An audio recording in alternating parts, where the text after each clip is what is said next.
प्रेम समुद्र, ज्ञान, वैराग्य, भक्ति, ऐश्वर्य,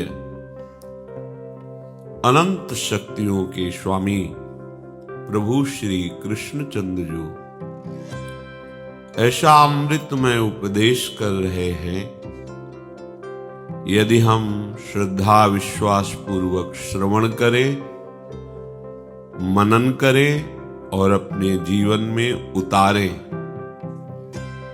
ये तीनों कृपा से ही होते हैं।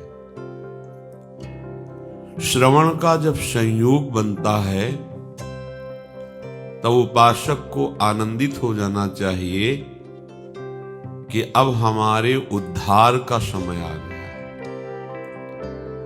अगर हमारे कल्याण का, मंगल का, भगवत मिलन का समय ना आया होता तो हमें साधु समागम न मिलता। जब साधु समागम मिले, सत्संग मिले, तो समझ लेना चाहिए भगवान हमें इस दुरंत माया से अब निकालना चाहते हैं, क्योंकि सत्संग केवल कृपा से मिलता है। साधु दर्शन, साधु संभाषण, साधु आज्ञा और उसमें तत्पर होकर चलना, ये सब कृपा से है। तो भगवद वाणी का श्रवण करने का सौभाग्य और मनन करने का और अपनी धारणा बनाने का, तीनों में भगवत कृपा का बल है और वो हमारे ऊपर है, इसमें कोई संशय नहीं। हमारे को जो ये अवसर मिला है, अब इसमें हमें सावधानी थोड़ी रखनी है। जो हमारा तन है, मन है, स्वभाव है और बाहरी प्राकृतिक पदार्थ है, वो चाहे धन हो, ऐश्वर्य हो, मकान हो, कुछ भी, सब प्राकृतिक है। अब इसे हमें पूजा बना लेनी है, प्रभु की पूजा। बस इतना ही कार्य है। जिसमें हमारा मैं आरोप हो गया है कि मैं मालिक हूं अमुक संपत्ति का, अमुक व्यक्तियों का, अमुक भोगों का भोगता हूं, अमुक कर्मों का करता हूं, यही हमारे मायाकृत बंधन में और दृढ़ता लाता चला जा रहा है, जिससे हमें भगवद वाणी समझ में ही नहीं आती है। अगर हमें इसका लाभ लेना है तो पहले मालिक को मालिक मानना होगा। सब कोई जानता है, सबकी अंतिम बात यही होती है। कोई कितना भी अभिमानी हो, जब वो ऐसी परिस्थिति में फंस जाता है कि कोई उसको सहारा नहीं दिखाई देता, तो वो आकाश की तरफ देखता है। कोई है, कोई ईश्वर है, वो बचा सकता है। कोई है मालिक जो मुझे बचा सकता है। उस समय उसको उसकी याद आती है। सबका अंतिम प्रभु ही है, पर अज्ञान के कारण समझ नहीं पा रहा है। जो भी तुम वस्तु, व्यक्ति, स्थान का अपने को मालिक माने हुए हो, कहां से लाए हो? तुम्हारी उपज है। तुम्हारी उपज क्या है? उसी की उपज में खेल खेल रहे हो तुम, उसी की शक्ति से। तुम्हारा क्या है? विचार करके देखो, तुम्हारा क्या है? शरीर तुम्हारा बनाया हुआ, ये बुद्धि तुम्हारी बनाई हुई, ये मन तुम्हारा बनाया हुआ है। क्या तुम्हारा बनाया हुआ? तुम स्वयं प्रभु के अंश हो। ये सब प्रभु की जो माया है, उसी के द्वारा इसकी रचना हुई है। तो तुम्हारा अलग अस्तित्व कहां रहा? तुम अलग क्या हो? कुछ नहीं, अलग हो ही नहीं सकते। तुम प्रभु के अंश हो और जिस घर में रह रहे हो, शरीर रूपी घर में, ये प्रभु के द्वारा रचित पंचभूतों से है। तुम्हें जो बुद्धि मिली वो प्रभु के द्वारा मिली है। तुम्हें जो संपत्ति मिली है, जितना हिस्सा मिला सृष्टि में, वो प्रभु के द्वारा मिला हुआ है। तुम अपने को सेवक मान करके यदि ये सब पूजा सामग्री बना लो, तो अभी आपका अखंड भजन होने लगेगा। जो भगवान आदेश कर रहे हैं आत्मौपम्येन सर्वत्र समं पश्यति योऽर्जुन सुखं वा यदि वा दुःखं स योगी परमो मतः।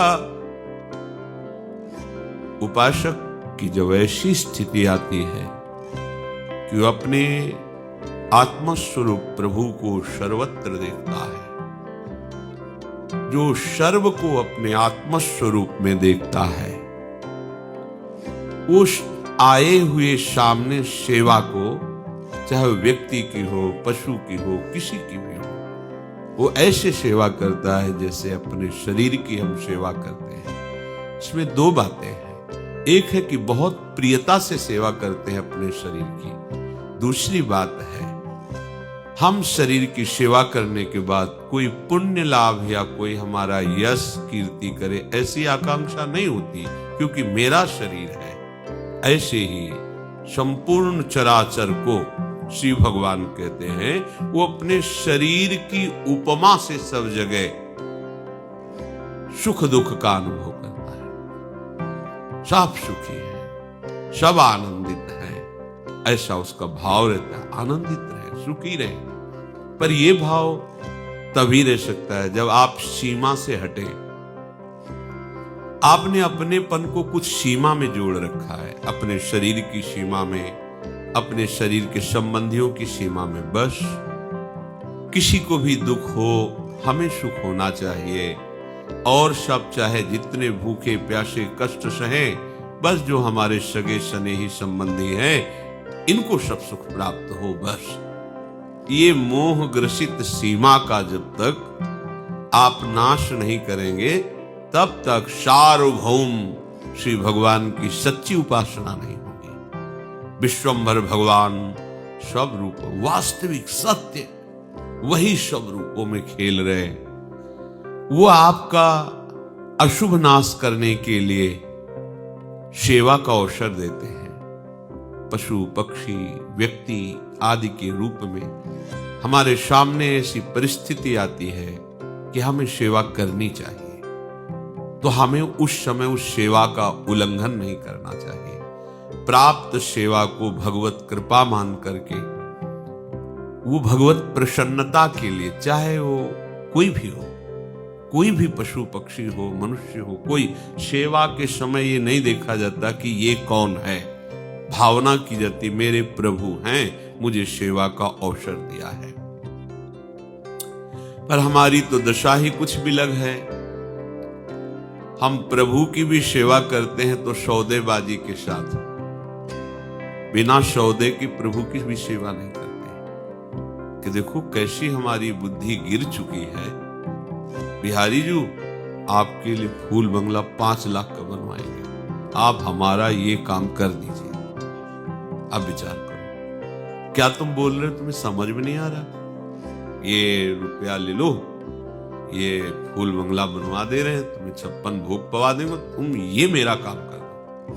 जैसे किसी आए व्यक्ति से कहा जाता है तुम्हें 5 लाख रुपए देंगे, तुम्हें एक बंगला भी दे देंगे, तुम्हारी व्यवस्था कर देंगे, उस दुश्मन को मार दो, या अमुक कार्य कर दो, या अमुक कार्य कर दो। कौन हो आप? भक्त हो आप भगवान की सेवा कर रहे हो, आप भगवान की उपासना कर रहे हो कि उनको आदेश कर रहे हो? मालिक तुम बन गए अपने शरीर के, अपनी कामनाओं के।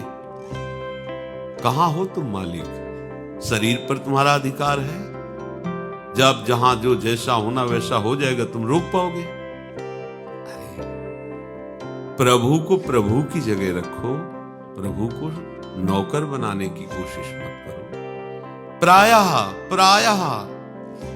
हम भक्त कहलाते हैं, हम सेवक कहलाते हैं, और स्वामी के साथ बर्ताव कैसा करते हैं? तुम्हें हम पाठ सुना देंगे, तुम्हारे मंत्र का इतना जप करेंगे, पर इतना काम करना होगा आपको। क्या है तुम्हारी बुद्धि? बोले फिर हमारा काम कैसे चलेगा? तुम्हारे मांगे बिना वो समझेंगे थोड़ी तुम्हारी बात। अरे अनंत माताओं में वात्सल्य समुद्र प्रभु का एक अंश विराजमान है अनंत माताओं में। वो अपने प्राणों की बाजी लगा करके अपने सेवित पुत्र की रक्षा करेगी।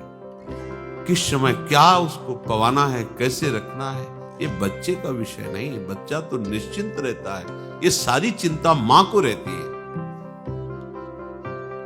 अनंत माताओं का वात्सल्य प्रभु के वात्सल्य समुद्र का, अगाध वात्सल्य समुद्र का एक बिंदु है। ऐसे प्रभु को तुम्हें कहना पड़ेगा कि हमारी ये व्यवस्था कर दो। क्या समझे हो तुम प्रभु को? क्या समझे? तुम भक्त हो? विचार करना। देखो, वे